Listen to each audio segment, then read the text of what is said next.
എല്ലാ പ്രേക്ഷകർക്കും സ്വാഗതം. ഇന്ന് നമ്മൾ ചർച്ച ചെയ്യാൻ പോകുന്നത് ഇസ്രായേൽ ഗാസ പീസ് ഡീലിലേക്ക് എത്തിയിരിക്കുകയാണ്.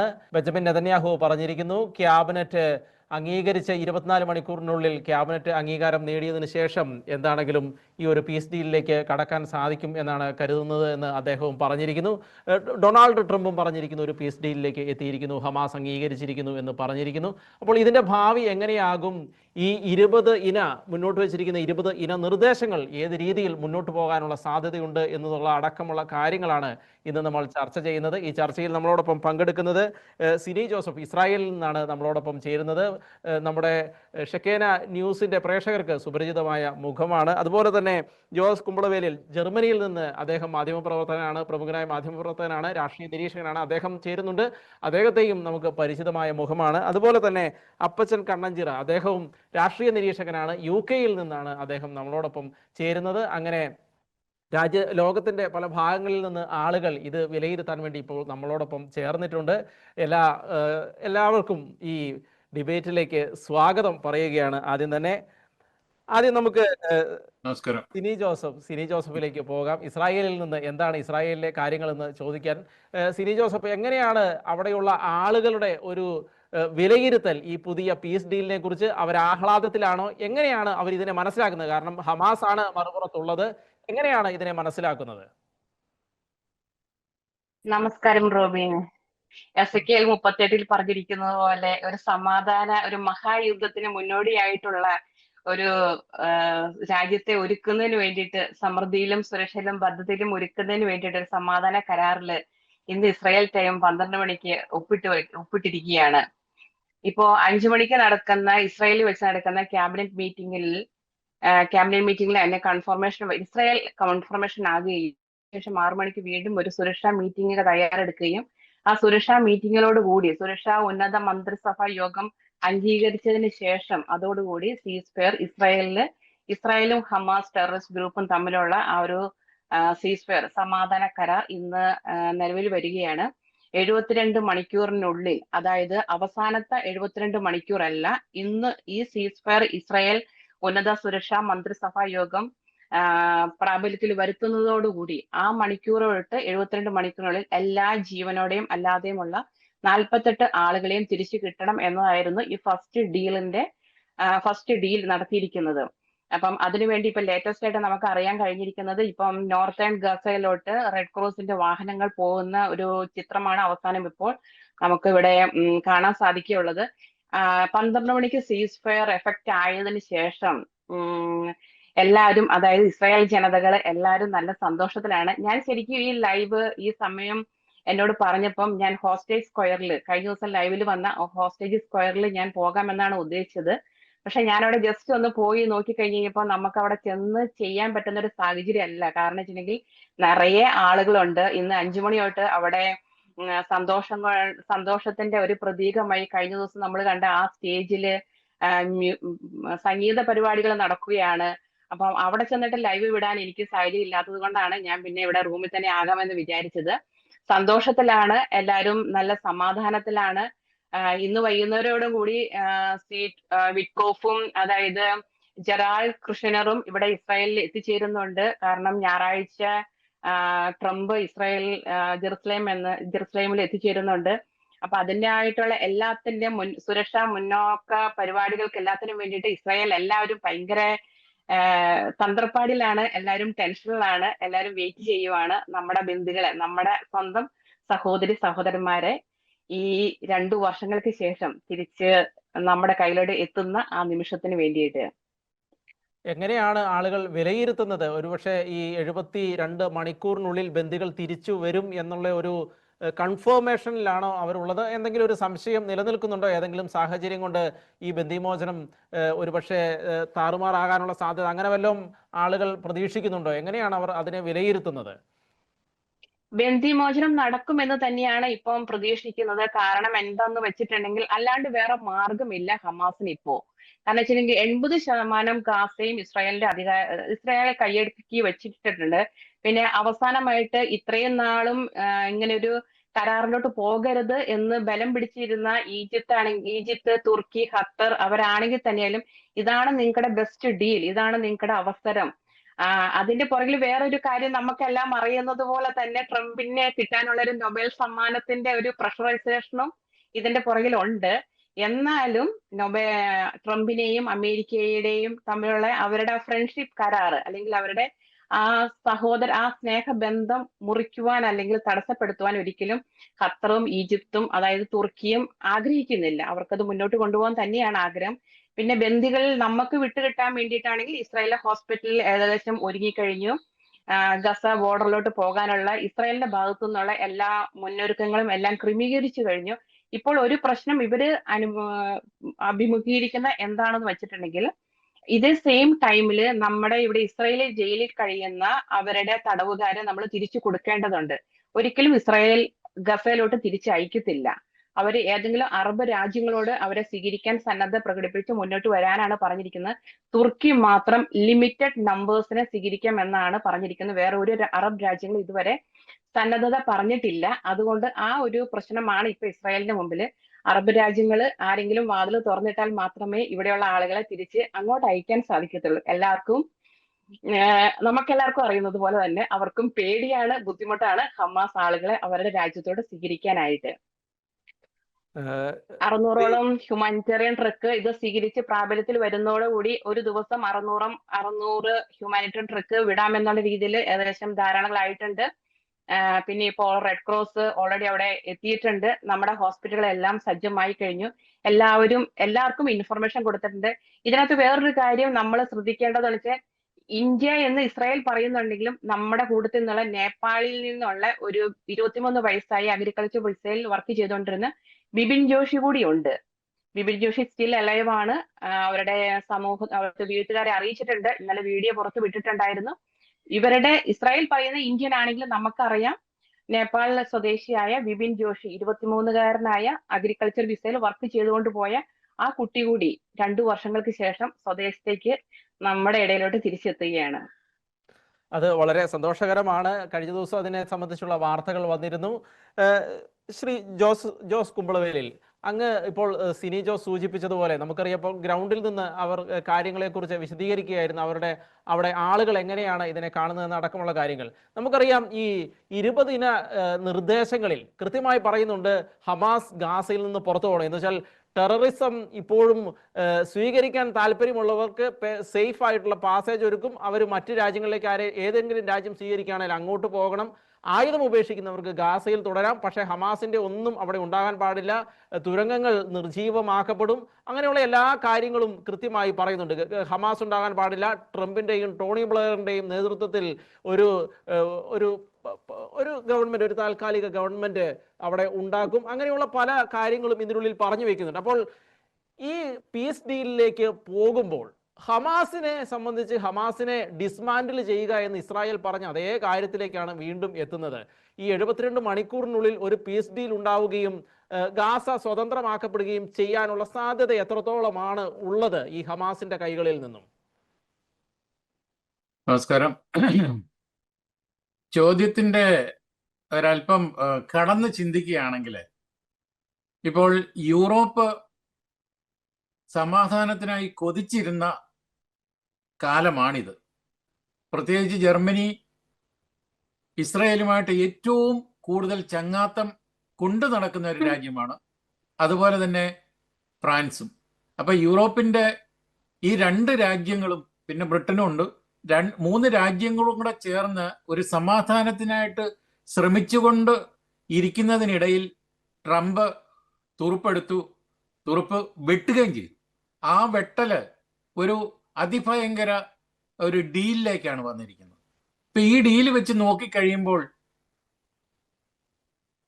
ഏറ്റവും കൂടുതൽ നഷ്ടം വന്നിരിക്കുന്നത് യൂറോപ്പിന്റെ കണക്ക് പറയുകയാണെങ്കിൽ ഇസ്രായേലിന് തന്നെയാണ്. പ്രത്യേകിച്ച് അവർക്ക് നഷ്ടപ്പെട്ട 2023 ഒക്ടോബർ 7 നഷ്ടപ്പെട്ട അവരുടെ ആ ഒരു കാര്യങ്ങൾ മുന്നോട്ട് പോകുമ്പോൾ ഇന്നലെ 2 വർഷം അതിൻ്റെ ആനിവേഴ്സറിയും നടത്തി കഴിഞ്ഞപ്പോൾ അവർക്ക് വേദനകൾ മാത്രമേ ഈ ഒരു കാര്യത്തിൽ ഉണ്ടായിട്ടുള്ളൂ. പക്ഷേ ഒരു സമാധാനത്തിലേക്ക് നടക്കുമ്പോൾ, അല്ല സമാധാനത്തിൻ്റെ ആ ഒരു പാതയിലേക്ക് വന്ന് കരാറിൽ ഒപ്പിട്ട് കഴിഞ്ഞപ്പോൾ ഇനിയിപ്പോൾ നമ്മൾ തിരിഞ്ഞു നോക്കിയിട്ട് കാര്യമില്ല. ഇനിയും ഭാവിയിൽ ഇത്തരം കാര്യങ്ങൾ വരാതിരിക്കാൻ ഇസ്രായേൽ എങ്ങനെയായാലും കൃത്യമായിട്ട് അതിൻ്റെ കാര്യങ്ങൾ പഠിച്ച് മനസ്സിലാക്കി മുന്നോട്ട് പോകുമ്പോൾ അവർക്ക് എതിരായിട്ട് ഇനി ഞങ്ങൾ സമാധാനക്കാരാണ്, ഒരു സുപ്രഭാതത്തിൽ ഞങ്ങൾ ഇത് മുഴുവൻ തച്ചുടയ്ക്കും എന്ന് പറഞ്ഞ് വന്നു കഴിഞ്ഞാൽ പിന്നെ അവിടെ സമാധാനവും ഇല്ല. ഇനി ഇങ്ങനത്തെ ഒരു യുദ്ധമല്ല ഉണ്ടാകുന്നത് എന്നുള്ള കാര്യമാണ് ഇതിനകത്ത് ഇവിടെ ഇരുന്ന് ഞങ്ങൾക്ക് മനസ്സിലാകുന്നത്. പ്രത്യേകിച്ച് ഈ ഒരു സമാധാന കരാറിനെ യൂറോപ്പ് സ്വാഗതം ചെയ്തിട്ടുണ്ട്, ജർമ്മനി പ്രത്യേകിച്ച് സ്വാഗതം ചെയ്തിട്ടുണ്ട്. ട്രംപിന്റെ വിജയമായിട്ട് തന്നെ ഇതിനെ കാണുന്നുണ്ട്. ട്രംപിന്റെ ഉപദേഷ്ടാക്കള് ഒന്ന് സ്റ്റീവ് വിറ്റ്കോവും ജെറാദ് കുഷ്നറുമാണ്.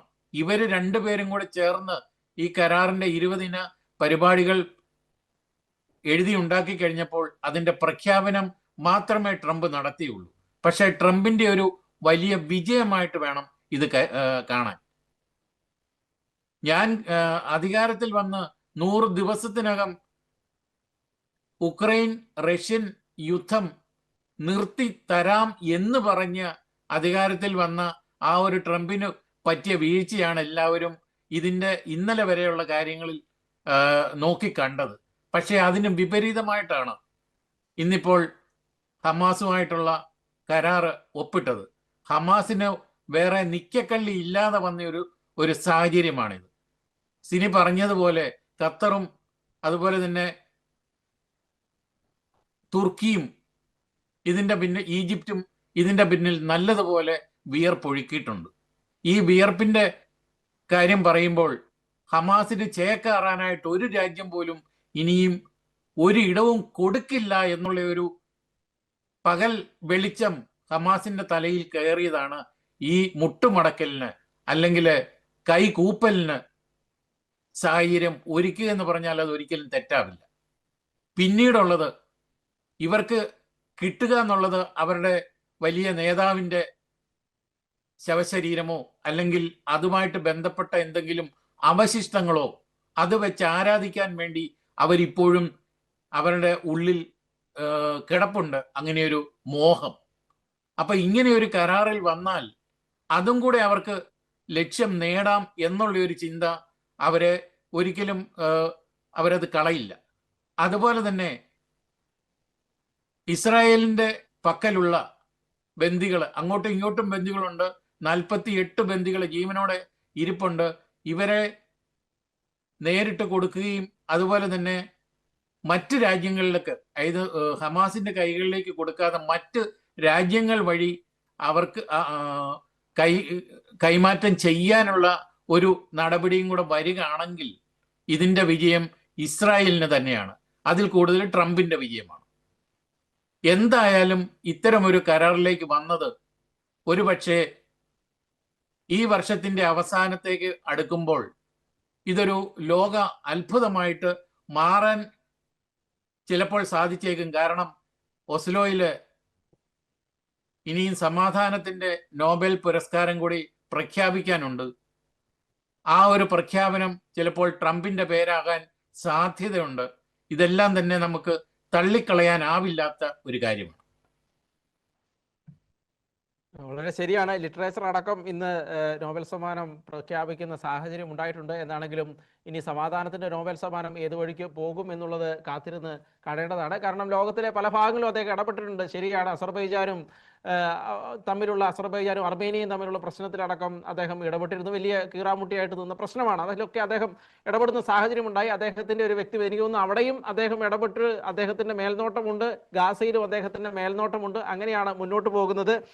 ശ്രീ അപ്പച്ചൻ കണ്ണഞ്ചിറ, അങ്ങ് UK നിന്ന് ചേരുമ്പോൾ കഴിഞ്ഞ ദിവസം അവിടെ ജൂത സിനഗോഗിൽ ആക്രമണം ഉണ്ടായതാണ്. അതിനുശേഷം ഈ ഗാസയ്ക്ക് സപ്പോർട്ടുമായിട്ടുള്ള പലസ്തീൻ അനുകൂല റാലി മാറ്റിവെക്കണം എന്നൊക്കെ പറയുന്ന സാഹചര്യം ഉണ്ടായിരുന്നു. പക്ഷേ അവരത് നടത്തി. അതിൽ പല അനിഷ്ട സംഭവങ്ങൾ ഉണ്ടായ സാഹചര്യമൊക്കെ വാർത്തകളിൽ വന്നതാണ്. എങ്ങനെയാണ് ഈ ഗാസ ഇസ്രായേൽ ഈ പീസ് ഡീലിലേക്ക് കടക്കുമ്പോൾ ഇത് നടക്കണം എന്നുള്ള ഒരു കാര്യം ബ്രിട്ടനിൽ എങ്ങനെയാണ് നമുക്കത് മനസ്സിലാക്കിയെടുക്കാൻ കഴിയുന്നത്? കാരണം ബ്രിട്ടൻ ഒരുപാട് നാളുകളായി ഇതിൻ്റെ ക്ലേശങ്ങൾ അനുഭവിക്കുന്നുണ്ട്. പല ഈ ജാഥകളായിട്ടും അതുപോലെ തന്നെ പ്രതിഷേധങ്ങളും സമരങ്ങളും എല്ലായിട്ട് ഒരുപാട് പ്രതിഷേധങ്ങൾ അവിടെ നടക്കുന്നുണ്ട്. എങ്ങനെയാണ് ഇത് ബ്രിട്ടൻ ഒരു ആശ്വാസമായി മാറുന്നത്? നമസ്കാരം. ഈ ഒക്ടോബർ 2-നാണ് മാഞ്ചസ്റ്ററിലെ ഹീറ്റൺ പാർക്ക് ഹെബ്രു കോൺഗ്രിഗേഷൻ സിനഗോഗിയില് അവരുടെ പ്രധാനപ്പെട്ട തിരുനാൾ ദിനത്തിലാണ് ഈ സംഭവം നടക്കുന്നത്. അത് ലോകമെപ്പാടും അതിനെ അപലപിച്ചിരുന്നു. അപ്പോൾ അന്നത്തെ ആ ബന്ധങ്ങളിൽ അവിടെ വന്നിരിക്കുന്ന ആ വ്യക്തി ജിഹാദ് അൽ ഷാമി, അദ്ദേഹമാണ് ആ തീവ്രവാദിയായ ഈ വെടിവെയ്പ്പിനും അദ്ദേഹം ആദ്യം വാഹനം ആൾക്കൂട്ടത്തിലേക്ക് ഇടിച്ചു കയറ്റുകയും പിന്നീട് കത്തി ഉപയോഗിച്ച് ആൾക്കാരെ കുത്തുകയും അതിനുശേഷം പുള്ളി ബോംബിടും എന്നുള്ള ഭീഷണിയുടെ സ്വരത്തില് സിനഗോഗിലേക്ക് തള്ളിക്കയറാൻ ശ്രമിക്കുമ്പോഴാണ് പോലീസ് വെടിവെച്ച് വീഴ്ത്തിയത്.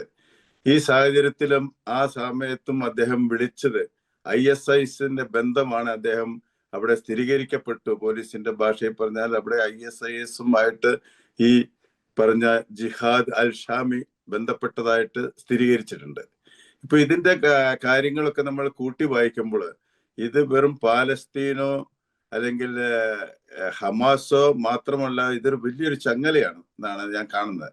കാരണം ഇതിൻ്റെ അകത്ത് ISIS അടക്കമുള്ള പല ഭീകര സംഘടനകളും കൈകോർത്തുകൊണ്ടുള്ള ഒരു പ്രസ്ഥാനത്തിന്റെ ഒരു ഭാഗമാണ് ഹമാസ്. ഹമാസ് നേരിട്ട് പാലസ്തീൻ ഗാസയിൽ വിന്യസിക്കുമ്പോൾ അതുപോലെ മറ്റുള്ള സ്ഥലങ്ങളിലും ഉയർന്നു വരാനുള്ള സാഹചര്യങ്ങൾ ഉടലെടുക്കുന്നുണ്ട്. അതിന്റെ ഒരു ഭാഗമായിട്ടാണ് ഇത്തരം സമാധാനങ്ങൾ ഇത്തരം രാഷ്ട്രത്തിൽ വന്ന് ചെയ്യുന്നത് എന്നാണ് ഇതിൽ നിന്ന് മനസ്സിലാക്കുന്നത്. ഇപ്പൊ ഇതിന്റെ അകത്ത് ഈ കാര്യത്തെപ്പറ്റി പൊതുവായിട്ടുള്ള ധാരണയിൽ ഈ സംഭവം മതത്തിന്റെ പേരിൽ നടക്കുന്ന തീവ്രവാദത്തിന്റെ ക്രൂരമുഖം വീണ്ടും തെളിയിക്കുന്ന ഒരു സംഭവമാണെന്നാണ് പൊതുവായുള്ള അഭിപ്രായങ്ങൾ ഉണ്ടായിരിക്കുന്നത്. ആരാധനാലയങ്ങൾ സുരക്ഷിതമാക്കാനും മതങ്ങൾ തമ്മിലുള്ള ഐക്യവും ബഹുമാനവും നിലനിർത്താനും സമൂഹം ഒരുമിച്ച് പ്രവർത്തിക്കണം എന്നുള്ള ഒരു പൊതു ആശയമാണ് ഇംഗ്ലണ്ടിൽ ഉണ്ടായിരിക്കുന്നത്. ഈ പാലസ്തീന്റെ വിമോചനം, പാലസ്തീന്റെ സ്വാതന്ത്ര്യം, ഇതിനെ പറ്റി സംസാരിക്കുമ്പോഴും അത് മാനവികതയുടെ പേരിൽ പല ആൾക്കാരും ഇതിന്റെ മാനുഷികമായ കാര്യങ്ങളുടെ പേരിൽ ഇതിനോട് യോജിക്കുന്നുണ്ടെങ്കിലും ഇതിന്റെ പിന്നിൽ ഇത് മുതലെടുപ്പായിട്ട് പാലസ്തീന്റെ പേരും പറഞ്ഞുകൊണ്ട് ഹമാസ് അല്ലെങ്കിൽ മറ്റൊരു ഇസ്ലാമിസ്റ്റ് തീവ്രവാദ സംഘടനകൾ ഈ സാഹചര്യം മുതലെടുക്കുന്നു എന്നും മനസ്സിലാക്കി തുടങ്ങിയിരിക്കുന്നുണ്ട് ആ സംഘടനയ്ക്ക്. അപ്പം പാലസ്തീന്റെ വിമോചനവും പാലസ്തീന്റെ ജനകീയ മാനവിക കോട്ടങ്ങൾക്ക് തടസ്സമിടുന്നതിന് വേണ്ടിയും മാനവരാശിക്ക് വേണ്ടിയിട്ടും നിലകൊള്ളാനായിട്ടുള്ള പാലസ്തീന്റെ സപ്പോർട്ടിന് നിന്ന് ടീമുകൾ ഇപ്പോൾ അത് മനസ്സിലാക്കി വരുന്നുണ്ട്. തീവ്രവാദ ബന്ധത്തിന്റെ ഒരു പിന്നാമ്പുറം ഇതിന്റെ അകത്തുണ്ട് എന്നുള്ളത്. അപ്പൊ അതുകൊണ്ട് കാര്യങ്ങളൊക്കെ സുഗമമാകും എന്നുള്ള പ്രതീക്ഷയാണുള്ളത്. കൂടാതെ അഭയാർത്ഥികളായിട്ട് വന്നിരിക്കുന്ന ഇവിടുത്തെ തീവ്രവാദി സംഘത്തിനെതിരെ, ഇസ്ലാമിസ്റ്റ് തീവ്രവാദികൾക്കെതിരെ ഇപ്പൊ രാജ്യത്താകമാനം പ്രതിഷേധം ഉയരുകയും ഞങ്ങളുടെ രാജ്യം തിരിച്ചെടുക്കണമെന്ന് പറഞ്ഞുകൊണ്ട് ക്രൈസ്തവ വിശ്വാസത്തിന്റെ ഭാഗമായിട്ടും ക്രൈസ്തവ രാജ്യത്തെ വീണ്ടും പുനരുദ്ധരിക്കുന്നതിന് വേണ്ടി ആൾക്കാർ ഇറങ്ങുന്ന ഒരു സാഹചര്യം കാണുമ്പോൾ ഈ ഇംഗ്ലണ്ട് എന്നല്ല യൂറോപ്പിൽ എമ്പാടും ഇതൊരു നല്ല ശുഭസൂചനയായിട്ടാണ് കാണുന്നത്. ഈ ഒരു സാഹചര്യം ഉടലെടുക്കുന്നതിൽ ഹമാസിന്റെ ഭാഗത്തുണ്ടായ ഈ വീഴ്ചകളെ നമ്മൾ പ്രത്യേകം കാണേണ്ടതുണ്ട്. അങ്ങ് പറഞ്ഞത് വളരെ ശരിയാണ്. കൃത്യമായിട്ടും ബ്രിട്ടൻ ഇതിൻ്റെ ഒരുപാട് ദൂഷ്യഫലങ്ങൾ അനുഭവിച്ചാണ്. ബ്രിട്ടൻ അതുകൂടാതെ ഈ പീസ് ഡീലിലേക്ക് എത്തുമ്പോൾ നമുക്കറിയാം ടോണി ബ്ലെയർ മുൻ പ്രധാനമന്ത്രി അടക്കമുള്ള ആളുകളാണ് ഇതിൻ്റെ പിന്നിൽ നിൽക്കുന്നത് എന്നുള്ള കാര്യങ്ങളെല്ലാം നമുക്കറിയാം. ശ്രീ സിനി ജോസഫ്, എങ്ങനെയാണ് നമുക്ക് ഇസ്രായേലിൽ ഇപ്പോൾ ആളുകൾ ആഹ്ലാദത്തിലാണ്, പക്ഷേ മറ്റൊരു കാര്യം കൂടിയുണ്ട്. ഈ കേരളത്തിൽ ഇസ്രായേലിൽ അവിടെ ആളുകൾ ബുദ്ധിമുട്ടുമ്പോൾ നമുക്കറിയാം കൃത്യമായിട്ടും ഹമാസിനെ എന്തുകൊണ്ടാണ് ആളുകൾ ഇത്രത്തോളം എന്ന് വെച്ചാൽ ഒരു തീവ്രവാദ പ്രസ്ഥാനമായി കണക്കാക്കുന്നത്, എന്തുകൊണ്ടാണ് അവരുടെ ക്രൂരതകളെ ആളുകൾ ഇത്രത്തോളം എന്ന് വെച്ചാൽ ഇസ്രായേൽ ഇത്രയും ആക്രമണങ്ങൾ നടത്തുമ്പോൾ പോലും ഹമാസിന്റെ ക്രൂരതകളെ എന്തുകൊണ്ടാണ് ആളുകൾ മറക്കാത്തത് എന്നുള്ള കാര്യങ്ങളെല്ലാം നമുക്കറിയാം. അപ്പോൾ ഈ കേരളത്തിൽ ഇതുപോലെ ഇവിടെ ഈ ഹമാസിന് അനുകൂലമായിട്ട് പ്രതിഷേധങ്ങൾ നടക്കുന്നു. ഇസ്രായേലിൽ ഇരിക്കുമ്പോൾ നിങ്ങൾക്ക് കാര്യങ്ങൾ കൃത്യമായി അറിയാം എന്താണ് യഥാർത്ഥത്തിൽ സംഭവിക്കുന്നത് എന്നുള്ളത്. അപ്പോൾ കേരളത്തിലെ ഈ ഹമാസിന് അനുകൂലമായിട്ടുള്ള ഈ തരംഗവും അവിടെ നിന്ന് നിങ്ങൾ അതിനെ നോക്കിക്കാണുമ്പോൾ എങ്ങനെയാണ് നിങ്ങൾക്ക് അതിനെ വിലയിരുത്താൻ കഴിയുക? റോബിൻ, ആദ്യം തന്നെ ജോസാർ ഇത്തിരി മുമ്പ് പറഞ്ഞതുപോലെ തന്നെ 2023 ഒക്ടോബർ 7 ഇസ്രായേലിന് ഏറ്റവും വലിയ പരാജയമാണ്, ഇസ്രായേലിന് ഏറ്റവും വലിയ ദുഃഖം ഉണ്ടാക്കിയ ദിവസമാണ് എന്നുള്ള വസ്തുത മറച്ചു വയ്ക്കാതെ തന്നെ ഞാൻ വേറൊരു കാര്യം പറയാം. ഇസ്രായേലിൽ ജനിച്ചു വീഴുന്ന കുട്ടികളെ പോലും ആദ്യം തന്നെ നമ്മളെ നാട്ടിലെ കുട്ടികളെ പിച്ച വയ്ക്കാൻ പഠിപ്പിക്കുമ്പോൾ ഇസ്രായേലിലെ നാട്ടിലെ കുട്ടികളെ ആദ്യം തന്നെ അവരെ എങ്ങനെ സെൽഫ് പ്രൊട്ടക്റ്റഡ് ആവണം, ഒരു അലാറം വരുമ്പോൾ അവരെ എങ്ങനെ ഷട്ടറിലോട്ട് ഓടി പോകണം, അവരെ ആദ്യം സെൽഫായിട്ട് എങ്ങനെ പ്രൊട്ടക്ട് ഓരോ മേഖലയിൽ, ഈവൻ ഔട്ട്സൈഡിലായാലും വീട്ടിലായാലും ഓരോന്നും ജനിച്ചു വീണ് ഒരു നമ്മളൊക്കെ പിച്ച വയ്ക്കുന്ന പ്രായത്തിലുള്ള കുട്ടികളെ ഇവിടെ വെച്ച് നമ്മൾ കാണുമ്പോൾ ബിലോ 1 ഇയർ ഉള്ള കുട്ടികളെ തന്നെ നമ്മൾ കാണുമ്പോൾ അവരെ എത്രയും മെച്ചുവേർഡ് ആയിട്ടാണ് വളർത്തിക്കൊണ്ട് വരുന്നത് എന്ന് കണ്ടറിയുമ്പോൾ നമുക്ക് മനസ്സിലാക്കാൻ പറ്റും. ഇസ്രായേൽ എന്ന് പറഞ്ഞ രാജ്യം ഒരിക്കലും തോൽക്കാൻ വേണ്ടി ജനിച്ചവരല്ല അവര് ഒരു തോൽവി ഉണ്ടെങ്കിൽ അതിന്റെ ഇരട്ടി, അവര് തോറ്റു എന്ന് പറഞ്ഞ് പേടിച്ച് പറിച്ച് വീട്ടിലിരിക്കാതെ അവര് ഇരട്ടി ധൈര്യത്തോടു കൂടി മുന്നേറാൻ വേണ്ടി തന്നെയുള്ള ഒരു ജനത തന്നെയാണ് ഇസ്രായേല്. അല്ലെങ്കിൽ ഞാനൊക്കെ ഇപ്പം ഈ 2 വർഷം ഇസ്രായേൽ ഇവിടെ ഉണ്ടായിട്ടും ഞങ്ങളുടെ ദൈനംദിന ജീവിതത്തിന് ഒരു കുഴപ്പവും ഇതുവരെ വരാതെ അത്രമാത്രം സേഫ് ആയിട്ടും ഞങ്ങൾക്ക് ഉറക്കത്തിനാവട്ടെ, ഞങ്ങൾക്ക് പുറത്തിറങ്ങി നടക്കുന്ന ഷോപ്പിങ്ങിനാവട്ടെ, പരിപാടികൾക്കാവട്ടെ ഒന്നിനും ഒരു പ്രോബ്ലവും വരാതെ ഇപ്പോഴും സേഫ് ആയിട്ട് ഇങ്ങനെ ഈ ലൈവിൽ ഇരിക്കാൻ ഞങ്ങൾക്ക് സാധിക്കുന്നുണ്ടെങ്കിൽ അത് ഇസ്രായേൽ ജനതയുടെ ഒരു വിജയം തന്നെയാണ്. ശരിയാണ്, ഒക്ടോബർ 7 എന്ന് അവരുടെ ഇന്റലിജൻസിന്റെ ഒരു പാളിച്ച തന്നെയാണ് എന്നുണ്ടെങ്കിലും അവരത് മറച്ചു വയ്ക്കാതെ അത് അക്സെപ്റ്റ് ചെയ്തത് കൊണ്ട് തന്നെ അതിന് ഇനി വരാതിരിക്കാനുള്ള പരിപാടികളും അവർ ആലോചിക്കുന്നുണ്ട്.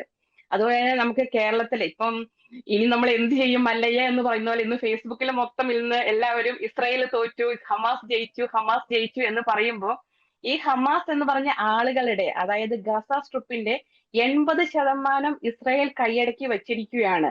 എന്തുകൊണ്ടാണ് ഇപ്പോൾ ഈ ലാസ്റ്റ് സമയത്ത്, അതായത് 4 മണിക്ക് ഇവിടെ ഇസ്രായേലിൽ കൂടിയ ക്യാബിനറ്റ് മീറ്റിംഗിൽ വച്ചിരിക്കുന്ന ഏറ്റവും ബുദ്ധിമുട്ടുള്ള ഒരു പേപ്പർ എന്നാന്ന് വെച്ചിട്ടുണ്ടെങ്കിൽ ഇസ്രായേലിൽ നിന്ന് കൊടുക്കുന്ന ആളുകളെ, തടവുകാരെ സ്വീകരിക്കാൻ അറബ് രാജ്യങ്ങൾ ആരും മുന്നോട്ട് വരുന്നില്ല എന്നതാണ്. ഇത്രമാത്രം കേരളത്തിൽ നിന്ന് ഹമാസ് അസോസിയേഷൻ അല്ലെങ്കിൽ ഹമാസ് പോരാളികള് സപ്പോർട്ട് ചെയ്യുന്നുണ്ടെങ്കിൽ അവര് തയ്യാറാവുകയോ അല്ലെങ്കിൽ ഏതെങ്കിലും അറബ് രാജ്യങ്ങൾ മുന്നോട്ട് വരികയോ ഒരു 10 പേരെ ഞങ്ങളുടെ നാട്ടിലോട്ട് അയച്ചേരെ, തുർക്കി മാത്രമാണ് അത് ലിമിറ്റഡ് നമ്പേഴ്സ്, അത് കറക്റ്റ് നമ്പേഴ്സ് ഓൾറെഡി കൊടുത്തു കഴിഞ്ഞു, ലിമിറ്റഡ് നമ്പേഴ്സിനെ മാത്രമാണ് ഞങ്ങൾ അക്സെപ്റ്റ് ചെയ്യാം, ബാക്കി അക്സെപ്റ്റ് ചെയ്യാൻ പറ്റത്തില്ലെന്ന് തുർക്കി മാത്രമാണ് ഇപ്പൊ സന്നദ്ധ പ്രകടിപ്പിച്ചിട്ടുള്ളത്. പിന്നെ എന്തിനു വേണ്ടിയിട്ടാണ് നമ്മുടെ കേരളത്തിലെ ഹമാസ്, എന്താ പറയുക, ഇടതു വലത് സോക്കോൾ രാഷ്ട്രീയ പാർട്ടികളും സാംസ്കാരിക സിനിമാ പ്രേമികളും എല്ലാവരും ഹമാസിന് ഐക്യദാർഢ്യം പറയുകയും അവർക്ക് വേണ്ടി വിലപിക്കുകയും അവരുടെ കുഞ്ഞുങ്ങൾ മരിച്ചു വീഴുമ്പോൾ അവർ കണ്ണീരൊപ്പാൻ വേണ്ടിയിട്ട് കായംകുളത്ത് നിന്ന് രശ്മിയെ പോലെയുള്ള സന്നദ്ധ സംഘടനയിൽപ്പെട്ട ആളുകൾ കായംകുളത്ത് നിന്ന് ഗസയിലോട്ട് പുഴ വെട്ടുകയും ഒക്കെ ചെയ്യുമ്പോൾ ഇസ്രായേല് കേരളത്തിന് വേണ്ടി ചെയ്ത കാര്യങ്ങളും കൂടി കേരളത്തിലെ ആളുകൾ മറന്നു പോകരുത്. 2017 ഡിസംബർ മാസത്തില് സുനാമിയില് ഇസ്രായേൽ സഹായിച്ചിട്ടുണ്ട്. 2018 ഫ്ലഡിന്റെ സമയത്ത് 3 ട്രക്കോളം സാധന സാമഗ്രികള് ബാംഗ്ലൂർ എംബസിയിൽ നിന്ന് ഡയറക്റ്റ് ഇസ്രായേൽ ഏജൻസി ആളുകൾ നേരിട്ട് ആലപ്പുഴയിലും അതായത് കുട്ടനാടും കൊണ്ടുവന്ന് സപ്ലൈ ചെയ്തിട്ടുണ്ട്. അതായത് പിന്നെ നമ്മുടെ 2019 കൊറോണയുടെ സമയത്ത് 1710 ഓക്സിജൻ കോൺസെൻട്രേഷൻ സിലിണ്ടറുകളാണ് നമുക്ക് അവർ തന്നിരിക്കുന്നത്. അതിൽ 420 വെന്റിലേറ്ററുകൾ തന്നിട്ടുണ്ട്, കിടക്കകൾ തന്നിട്ടുണ്ട്. പിന്നെ ഏത് സമയത്തും നമുക്ക് ലേറ്റസ്റ്റ് ആയിട്ട് നമുക്ക് അറിയാവുന്ന കാര്യമാണ്, നമ്മുടെ ഇന്ത്യ പാക് ഓപ്പറേഷൻ സിന്ദൂറിന്റെ സമയത്താണ് എന്നെങ്കിലും ആദ്യം നമുക്ക് ഐക്യദാർഢ്യം പറഞ്ഞതുകൊണ്ടും നമ്മളുടെ ഇടയിലോട്ടും നമുക്ക് എന്ന് പറഞ്ഞ രാജ്യമാണ്. ഞങ്ങൾ തന്നെ ഏകദേശം ഒരു 10,000-ഓളം മലയാളികൾ ഇവിടെ കെയർ ഗിവർ സെക്ടറിലായിട്ടും 2023 ശേഷം അഗ്രികൾച്ചർ സെക്ടറിലും എല്ലാം ഇവിടെ കൺസ്ട്രക്ഷൻ സെക്ടറിലുമായിട്ടും ഞങ്ങൾ വർക്ക് ചെയ്യുന്നുണ്ട്. ഞങ്ങളിൽ ഒരാളെ പോലും ഞങ്ങളെ ആരെയും ഒന്നും ചേർത്ത് ഞങ്ങളിൽ നിന്ന് ഇതേ സമയം തന്നെ എടുത്തു പറയേണ്ട വേറൊരു കാര്യം, ഈ സമയത്ത് ഞങ്ങളിൽ നിന്ന് 2 കുട്ടികൾ, അതായത് ഇടുക്കി, കേരളത്തിലാണെന്നാണ് എന്റെ വിശ്വാസം, ഇടുക്കിയിലെ സൗമ്യ എന്ന് പറയുന്ന പെൺകുട്ടി 2023 മെയ് മാസം 13-ാം തീയതിയും പിന്നെ നമ്മുടെ കൊല്ലം ജില്ലയിലെ നിവിൻ 2023 സൗമ്യ മരിച്ചിരിക്കുന്ന 2021-ലാണ്. 2023 ഡിസംബറിലും നമ്മളിൽ നിന്ന് വേർപെട്ടു പോയിരിക്കുന്ന ഈ ഹമാസ് തീവ്രവാദികളുടെ റോക്കറ്റ് ആക്രമണത്തിൽ തന്നെയാണ്. എന്നിട്ടും ആ 2 കുട്ടികൾക്ക് വേണ്ടിയിട്ട് ഒരു അനുസ്മരണയോ അല്ലെങ്കിൽ ഒരു ഐക്യദാർഢ്യം പറയാനോ അല്ലെങ്കിൽ അവരെ സ്മരിക്കാനോ ആരും ഇതുവരെ ഒരു സോക്കോൾ രാഷ്ട്രീയ പാർട്ടികളും ഇതുവരെ തയ്യാറായിട്ടുമില്ല, മുന്നോട്ട് വന്നിട്ടുമില്ല. പിന്നെ എന്തുകൊണ്ടാണ് കേരളത്തിലെ ഹമാസ് അനുകൂലികൾ ഇതുപോലെ സപ്പോർട്ട് ചെയ്യുന്നത് വെച്ചിട്ടുണ്ടെങ്കിൽ അതിന്റെ പുറകിൽ ഒന്ന് മാത്രമേ ഉള്ളൂ, പച്ച മലയാളത്തിൽ പറഞ്ഞാൽ വോട്ട് രാഷ്ട്രീയം. വേറെ ഒന്നുമില്ല അതിന്റെ പുറകിൽ അവർ ചെയ്യുന്നതായിട്ട്.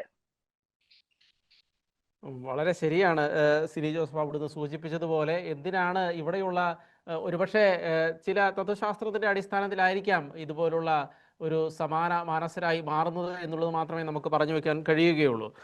ശ്രീ ജോസ് കുമ്പളവേലിൽ, നമുക്കറിയാം ഇപ്പോൾ ട്രംപ് പറഞ്ഞേക്കുന്ന ആ പീസ് ഡീലിൻ്റെ ഉള്ളിൽ വളരെ കൃത്യമായിട്ട് ഇസ്രായേലിന് അപ്പർ ഹാൻഡ് കൊടുക്കുന്നു. എന്ന് വെച്ചാൽ അതിൻ്റെ ഉള്ളിൽ കൃത്യമായി പറയുന്നുണ്ട്, ഗാസ ഇനി ഒരിക്കലും അയൽ രാജ്യങ്ങൾക്ക് ഭീഷണിയായി മാറാൻ പാടില്ല എന്നുള്ളൊരു കാര്യം. അപ്പോൾ ഗാസ അയൽ രാജ്യങ്ങൾക്ക് ഭീഷണിയായി മാറാൻ പാടില്ല എന്നുള്ളൊരു രീതിയിലേക്ക് പോകുമ്പോൾ നമുക്കറിയാം ജെറാർഡ് കുഷ്ണർ എന്ന് പറയുന്നത് കൃത്യമായിട്ട് ഒരു റിയൽ എസ്റ്റേറ്റ് ആളാണ്. നമുക്ക് അദ്ദേഹത്തിൻ്റെ കച്ചവട താല്പര്യങ്ങൾ ആദ്യത്തെ ട്രംപ് ടൈമിൽ തന്നെ അറിയാവുന്നതാണ്. മറ്റൊന്ന് ടോണി ബ്ലെയർ, അദ്ദേഹം ഇറാഖിൻ്റെ യുദ്ധകാലത്ത് വളരെ കൃത്യമായി അമേരിക്കയെക്കുറിച്ച് അദ്ദേഹം പറഞ്ഞത്, നിങ്ങൾ എന്ത് ചെയ്താലും ഞങ്ങൾ കൂടെ നിൽക്കും എന്ന് പറഞ്ഞ ആളാണ്. എന്നുവെച്ചാൽ വളരെ കൃത്യമാണ്. ഇവരെല്ലാവരും വളരെ കൃത്യമായിട്ട് ഇസ്രായേലിനോട് ചേർന്ന് നിൽക്കുന്നവരാണ്. ഇപ്പോൾ ട്രംപ് ഭരണകൂടമാണെങ്കിലും ഇസ്രായേലിനോട് ചേർന്ന് നിൽക്കുന്നതാണ്. അപ്പോൾ ഒരുപക്ഷെ ഈ ഗാസയിലേക്ക് ഈ ഒരു പീസ് ഡീൽ എത്തുമ്പോൾ വളരെ കൃത്യമായിട്ട് അങ്ങ് നേരത്തെ സൂചിപ്പിച്ചു, ഇസ്രായേലിൻ്റെ ഒരു പരാജയമുണ്ട്, ഒരു വിജയത്തിൻ്റെ ഒരു ഭാഗമുണ്ട്. ഇത് തീർച്ചയായിട്ടും ഇസ്രായേലിൻ്റെ സമ്പൂർണ്ണ വിജയത്തിലേക്ക് എത്താൻ സാധ്യതയുണ്ടോ, അതോ ഇനിയും ഗാസയിലെ നമുക്കറിയാം ആളുകളുടെ ഇടയിൽ ഹമാസിന് എത്രത്തോളം സ്വാധീനമുണ്ടെന്ന്. ഈ ഒരു പീസ് ഡീൽ വന്ന് ബന്ദികളെ കൈമാറിയാൽ പോലും ഇസ്രായേലിനുള്ള ഒരു ഭീഷണി ഇനിയും തുടരാൻ സാധ്യതയില്ലേ അവിടെ? തീർച്ചയായും. കാരണം സമാധാന കാംക്ഷികള് അവരുടെ ഇരു കൈകളിലും അരയിലും തോക്കാണ്. അങ്ങനെയുള്ളവർക്ക് ഒരു കാരണവശാലും സമാധാനം കൊണ്ടു നടക്കാനാവില്ല. അവര് അവസരത്തിനൊത്ത് തോക്കെടുക്കുകയും ചെയ്യും, മറ്റുള്ളവന്റെ ജീവൻ എടുക്കുകയും ചെയ്യും. അവരെ സമാധാനക്കാരെന്ന് ഒരു കാരണവശാലും ലോകത്തിലുള്ള ആർക്കും വിളിക്കാനാവില്ല. പക്ഷേ ഇപ്പോൾ ഗതി മുട്ടി നിൽക്കുന്ന ഒരവസരമാണ്.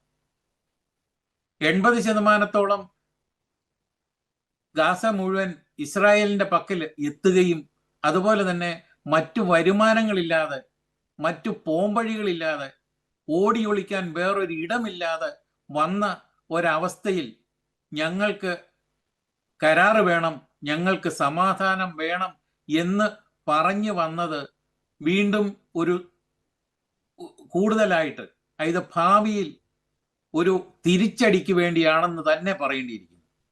അല്ല എങ്കിൽ ഇത് നേരത്തെ ആകാമായിരുന്നല്ലോ. ഇസ്രായേലുമായിട്ട് ഈ 2 വർഷത്തിന് മുന്നേ തന്നെ ഒരു സമാധാന കരാർ വേണമെന്ന് യൂറോപ്പ് പറഞ്ഞതല്ലേ? അല്ലെ ജർമ്മൻ ഗവൺമെന്റ് ഒലാഫ് ഷോൾസിന്റെ ഗവൺമെന്റ് പറഞ്ഞതല്ലേ? എന്നിട്ട് ആരും ചെവിക്കൊണ്ടില്ല.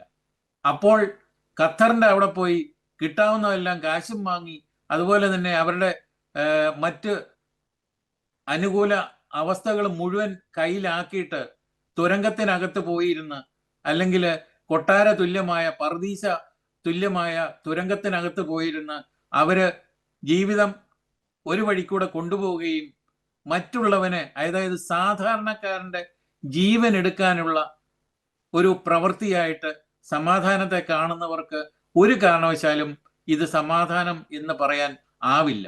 പക്ഷെ ഇപ്പോഴത്തെ നിലപാടിൽ, ട്രംപിന്റെ ഈ ഒരു ശക്തമായ നിലപാടിൽ ഇവർക്ക് ഇതിന് വഴി മുട്ടി നിൽക്കുന്ന ഒരവസരത്തിൽ വേറെ വഴികളില്ലാതെ വന്നതുകൊണ്ടാണ്. ഇനി ഒന്നുകൂടി പറഞ്ഞാൽ, ഇപ്പോൾ ഇവരുടെ ഉള്ള നേതാവും അതുപോലെ തന്നെ അവരുടെ സാമഗ്രികൾ മുഴുവൻ തകർത്ത് തരിപ്പണമാക്കും, ഹമാസ് എന്ന 3 അക്ഷരം ലോകത്തിൽ തന്നെ ഇല്ലാതാക്കുമെന്ന് ശക്തമായ ഭാഷയിലൂടെ ട്രംപ് കഴിഞ്ഞ ആഴ്ചകളിലായിട്ട് പറയുന്നുണ്ടായിരുന്നു. അപ്പൊ ഇതിനെല്ലാം ഒരു വഴിയെന്ന് വെച്ചത് നമ്മുടെ ഇസ്രായേലിന്റെ പ്രധാനമന്ത്രിയാണ്. അദ്ദേഹം അമേരിക്കയ്ക്ക് പോയി ട്രംപുമായിട്ട് രഹസ്യ സംഭാഷണങ്ങൾ നടത്തി. അതിന്റെ വെളിച്ചത്തിൽ അമേരിക്കയുടെ പൂർണ്ണ സപ്പോർട്ട്, നേരത്തെ സപ്പോർട്ട് ഉണ്ടായിരുന്നതിൽ ഇരട്ടിയായിട്ടോ അല്ലെ അതിലുപരിയായിട്ടോ കിട്ടിയത് കൊണ്ടാണ് ഇങ്ങനെ ഒരു കരാറിന് ഇപ്പോൾ ഇസ്രായേലും വന്നിരിക്കുന്നത്. രാജ്യത്ത് അല്ലെങ്കിൽ ലോകത്ത് അല്ലെങ്കിൽ ഈ പറഞ്ഞ പശ്ചിമേഷ്യയിൽ സമാധാനം വേണമെങ്കിൽ ഇസ്രായേൽ തന്നെ തീരുമാനിക്കണം. ഇസ്രായേലിന്റെ വെടിയൊച്ചകൾ, അല്ലെ ഇസ്രായേലിന്റെ ഡ്രോണുകൾ, അല്ലെ ഇസ്രായേലിന്റെ ബോംബുകൾ അവര് കൈവച്ചെങ്കിൽ മാത്രമേ അവിടെ പോവുള്ളൂ. അവർക്ക് ജീവിക്കാൻ അനുവദിക്കാത്തവരെ അവർ ഉന്മൂലനം ചെയ്യുമെന്ന് അവർ നേരത്തെ തന്നെ പറഞ്ഞിട്ടുള്ളതാണ്. അത് ഏത് രാജ്യമായാലും. അതിന് ബദല് നിൽക്കുന്നവരെ ഞങ്ങൾ അടിച്ച് തന്നെ തീർക്കും, പകരത്തിന് പകരം ചോദിക്കുമെന്ന് പറഞ്ഞ ഇസ്രായേലികൾ അവരിപ്പോൾ സമാധാനത്തിന് വേണ്ടി കൊതിക്കുകയാണ്. കഴിഞ്ഞ 2 വർഷമായിട്ട് അവരുടെ കണ്ണീര് ആ രാജ്യത്ത് വീണ് അതിൻ്റെ ആ ഒരു നെടുവീർപ്പുകളാണ് ഇന്ന് സമാധാനത്തിന്റെ കരാർ വന്നപ്പോൾ അവിടെ ആനന്ദ കണ്ണീരുണ്ടായി എന്നാണ് യൂറോപ്യൻ പത്രങ്ങൾ എഴുതിയത്. അപ്പോൾ നമ്മൾ ഇത് കാണേണ്ടത് ഏത് രാജ്യമായാലും അല്ലെ ഏത് രാജ്യത്ത് താമസിക്കുന്നവരായാലും സമാധാനത്തിന് വേണ്ടിയാണ് എല്ലാവരും ആഗ്രഹിക്കുന്നത്. പക്ഷെ അത് തരില്ല എന്ന് പറഞ്ഞു കഴിഞ്ഞാൽ നമ്മൾ അതിനും മറുവഴി തന്നെ തരും. അത് തന്നെയാണ് ഇപ്പോൾ ഇസ്രായേലും ചെയ്തുകൊണ്ടിരുന്നത്. അതിനൊരു പോംവഴി ഇപ്പോൾ എത്തിയിരിക്കുകയാണെന്ന് അതൊരു വലിയ ആശ്വാസമായിട്ടുമാണ് നമുക്ക് കരുതേണ്ടത്. മറ്റൊരു കാര്യം, നമുക്കറിയാം ഈ പശ്ചിമേഷ്യ ഇപ്പോൾ ഇസ്രായേല് യുദ്ധം നടത്തുന്നത് ഇപ്പോൾ ഗാസയിലേക്ക് മാത്രമല്ല. ഇപ്പോൾ ഗാസയുടെ പേര് പറഞ്ഞ് ഹിസ്ബുള്ള അവരുമായിട്ട് യുദ്ധം നടത്തുന്ന സാഹചര്യം ഉണ്ടായിരുന്നു. ഹൂത്തികൾ മിസൈൽ അയക്കുന്ന സാഹചര്യമുണ്ട്. റെഗുലറായിട്ട് ഇറാനുമായിട്ടൊരു യുദ്ധം കഴിഞ്ഞു, മറ്റൊരു യുദ്ധത്തിൻ്റെ അന്തരീക്ഷം ഉരുണ്ടു കൂടുന്നുവെന്ന് പറയപ്പെടുന്നു. അപ്പോൾ ഈ മിഡിൽ ഈസ്റ്റിൽ തന്നെ ഈ യുദ്ധം കാരണമാണല്ലോ മിഡിൽ ഈസ്റ്റ് കലുഷിതമായത്. അപ്പോൾ ഈ യുദ്ധം അവസാനിച്ചാൽ മിഡിൽ ഈസ്റ്റ് ശാന്തമാകുമെന്ന് നമുക്ക് വിചാരിക്കാൻ കഴിയുമോ ഈ ഒരു വെടിനിർത്തൽ കൊണ്ട്? ഒരു പക്ഷേ ഹമാസിന്റെ ഭാഗത്തുനിന്ന് ശക്തമായ ഒരു നീക്കമില്ല എങ്കിൽ ഒരു പക്ഷേ അതിനൊരു സമാധാനത്തിന്റെ ഒരു 40% ഉണ്ടാകാൻ സാധ്യതയുണ്ട്. മറുവശം നോക്കിക്കഴിഞ്ഞാൽ ഹൂത്തികളും അല്ലെങ്കിൽ അതുപോലെ IS-ന്റെ പുതിയ പേരുകളോടുകൂടി വരുന്നവരും തോക്കെടുത്തു കൊണ്ട് ഇസ്രായേലിനെതിരെ വന്നു കഴിഞ്ഞാൽ അവരിനി നോക്കി നിൽക്കില്ല, കയ്യും കെട്ടി ഇരിക്കില്ല. അപ്പോൾ അവിടെ സമാധാനം വീണ്ടും വഴിമുട്ടുകയാണ്. അപ്പോൾ ഒരു വശത്തൂടെ ഹമാസിന് ഇത്തരമൊരു സമാധാനത്തിന്റെ കരാർ കൊടുത്തു കഴിഞ്ഞാൽ അതൊരു പൂർണ്ണമായിട്ടുള്ള സമാധാനം പശ്ചിമേഷ്യയിൽ വരില്ല എന്ന് തന്നെ പറയേണ്ടിയിരിക്കും. അതുപോലെ ശ്രീ അപ്പച്ചൻ കണ്ണഞ്ചിറ, അങ്ങേക്ക് അറിയാം, ബ്രിട്ടനെ കുറിച്ച് തന്നെയാണ് ഇനിയും ഞാൻ ചോദിക്കാൻ ആഗ്രഹിക്കുന്നത്. കാരണം ബ്രിട്ടൻ ഒരു പലസ്തീൻ രാഷ്ട്രം വേണമെന്ന് അനുകൂലമായിട്ട് പറഞ്ഞ രാജ്യമാണ്. അങ്ങേക്ക് അവിടെ താമസിക്കുമ്പോൾ എത്രത്തോളം തോന്നുന്നുണ്ട് ഒരു പലസ്തീന് വേണ്ടി ഉള്ള ആളുകൾ, എത്രത്തോളം പലസ്തീനെ അനുകൂലിക്കുന്ന ആളുകളുണ്ട്? ബ്രിട്ടൻ എത്രത്തോളം ഒരു പലസ്തീൻ ഇൻഫെക്റ്റഡ് ആണ് എന്നാണ് അങ്ങേക്ക് തോന്നിയിട്ടുള്ളത്? നല്ലൊരു ചോദ്യമാണ്. ലോകം മുഴുവനുള്ള പാലസ്തീൻ അനുകൂല പ്രതിഷേധങ്ങൾ നടക്കാറുണ്ട്. ഇപ്പൊ ഈ തലത്തില് കുറെ ആൾക്കാരെ സംബന്ധിച്ചിടത്തോളം ചിന്തിക്കുന്ന മാനവീയ ചിന്തകൾ ഉണർത്തുന്നവരും ഈ പ്രതിഷേധം സ്വന്തം അജണ്ടയ്ക്കായി മുതലെടുക്കുന്നവരും, അങ്ങനെ അറിഞ്ഞോ അറിയാതെ ഈ 2 ആൾക്കാരും ഒരേ വേദിയിൽ കൈകോർക്കുന്ന ഒരു സീനാണ് ഞാൻ ഇംഗ്ലണ്ടിൽ കാണുന്നത്. മറ്റു രാജ്യങ്ങളുടെ മേലുള്ള അധിനിവേശം ഗാസയിൽ അവസാനിപ്പിക്കണം, മാനുഷിക നീതി മൂല്യങ്ങളെ ഉറപ്പാക്കണം, സമാധാന വിഷയത്തിൽ അന്താരാഷ്ട്ര തലത്തിൽ സമ്മർദ്ദം സൃഷ്ടിക്കണം, അതിനുള്ള ബഹിഷ്കരണങ്ങളെ വിദ്യാർത്ഥി പ്രക്ഷോഭം വഴി പ്രമേയത്തെ ശക്തിപ്പെടുത്തണം എന്നുള്ള ഒരു മാനവിക ചിന്താഗതികളുള്ള ഒരു ചെറിയ വിഭാഗമുണ്ട്.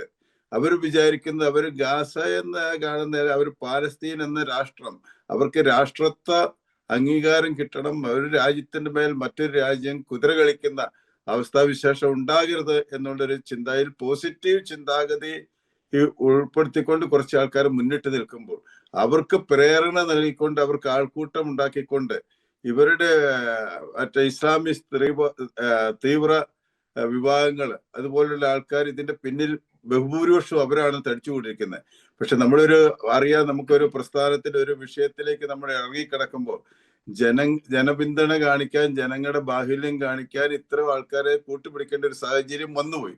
ഇവർക്ക് ഈ പലസ്തീൻ വിഷയത്തിൽ ഇവരെ കൂട്ടിക്കഴിഞ്ഞപ്പോൾ ഇവർക്ക് മുന്നോട്ട് കൊണ്ടുപോകത്തില്ലാത്ത സാഹചര്യങ്ങൾ വന്നുകൊണ്ടിരിക്കുന്ന അവർ സ്വയം ചിന്തിച്ച് മനസ്സിലാക്കി കഴിഞ്ഞു അവർക്ക് എന്താണെന്നുള്ളത്. അപ്പൊ ഇവരുടെ സംബന്ധിച്ചോളം ഹമാസ് ഈ സന്ദർഭത്തിൽ ഉദ്ദേശിക്കുന്നത് പാർലമെന്റിൽ പാലസ്തീന് വേണ്ടി പ്രതിഷേധം ഉണ്ടാകുമ്പോൾ അവരോടൊപ്പം ചേർന്ന് ഹമാസിനുള്ള പിന്തുണ വർദ്ധിപ്പിക്കുവാനും ഹമാസിന്റെ നിലപാട് ന്യായീകരിക്കുവാനും അവരെ മഹത്വപ്പെടുത്തുവാനും ഉള്ള ഒരു അവസരമായിട്ടാണ് ഇവരിത് കാണുന്നത്. ഉദാഹരണമായിട്ട് നമ്മളിപ്പം കണ്ടു, നമ്മുടെ ഇവിടെ ഈ അക്രമിയുടെ അരിയേറ്റ് അവിടെ യൂതന്മാർ മരിക്കുമ്പോൾ അതിന്റെ അകത്ത് നമ്മളെ ഈ ഭീകരനെ കൊന്ന അവിടെയാണ് കൂടെ പുഷ്പാർച്ചന നടത്തുകയും മനുഷ്യനെ കൊന്നു എന്ന് പറഞ്ഞ് കൂടുതൽ വാഗ്വാദം നടത്തിക്കൊണ്ടും ഒരു പ്രതിഷേധ സമരം കൂടെ നടത്തിയത് ഈ വിഭാഗമാണ്. ഇപ്പൊ ഇത് രണ്ടും കൂട്ടി വായിക്കുമ്പോൾ മറ്റുള്ള ജനങ്ങൾക്ക് ഈ പാലസ്തീൻ എന്നുള്ള മാനവികതയിൽ ചിന്തിക്കുന്ന ആൾക്കാരെ സംബന്ധിച്ചിടത്തോളം അങ്ങനെ രാഷ്ട്രത്വം തിരിച്ചു കിട്ടണമെന്ന് ആഗ്രഹിക്കുന്നവർക്ക് ഇപ്പൊ കാര്യങ്ങളുടെ നിജസ്ഥിതി മനസ്സിലായിട്ടുണ്ട്. അതുകൊണ്ട് കാര്യങ്ങൾ കുറച്ചുകൂടെ വ്യത്യസ്തമാകും എന്നുള്ളതാണ് ഞാൻ ഉദ്ദേശിക്കുന്നത്. മറ്റൊരു കാര്യം, അപ്പോൾ അങ്ങനെ നമ്മൾ നോക്കുമ്പോൾ ഈ ഗാസയുടെ ഇപ്പോഴുള്ള ഒരു പ്രശ്നം ഒരു UK ഒരു പൊതുപ്രശ്നം കൂടിയായി മാറി എന്ന് വിലയിരുത്താൻ കഴിയുമോ നമുക്ക്?